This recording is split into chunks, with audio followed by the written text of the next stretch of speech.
జయశంకర్ భూపాలపల్లి జిల్లా కేంద్రంలోని 100 పడకల ప్రభుత్వ ఆసుపత్రిలో ఈ నెల 5, 6 తేదీల్లో సదరన్ క్యాంపు నిర్వహిస్తున్నామని, ఈ క్యాంపును దివ్యాంగులు సద్వినియోగం చేసుకోవాలని జిల్లా కలెక్టర్ భవేష్ మిశ్రా తెలిపారు.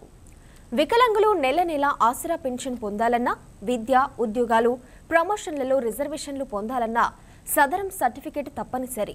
అటువంటి సదరన్ ధృవీకరణ పత్రం పొందాలంటే గతంలో వికలాంగులు అనేక ఇబ్బందులు పడేవారు.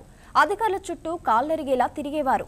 దళారులకు డబ్బులిచ్చి మోసపోయేవారు. కానీ తెలంగాణ ప్రభుత్వం సదరన్ శిబిరాల నిర్వహణను సులభతరం చేసింది. సదరన్ సర్టిఫికెట్ కోసం ఎవరిని ఆశ్రయించవలసిన పని లేదు. ఆన్లైన్లో నమోదు చేసుకుంటే చాలు. దివ్యాంగులు వారికి ఏ రోజు ఎక్కడ క్యాంపునకు హాజరు కావాలో తెలిసిపోతుంది. అంతేకాదు, జిల్లా గ్రామీణ అభివృద్ధి శాఖ ఆధ్వర్యంలో నెల నెల కేటగిరీల వారీగా సదరన్ క్యాంపులు నిర్వహిస్తున్నది. అందులో భాగంగానే ఈ నెల 5, 6 తేదీల్లో జయశంకర్ జిల్లాలోని దివ్యాంగుల కోసం ప్రత్యేక సదరన్ క్యాంపును నిర్వహించనున్నారు.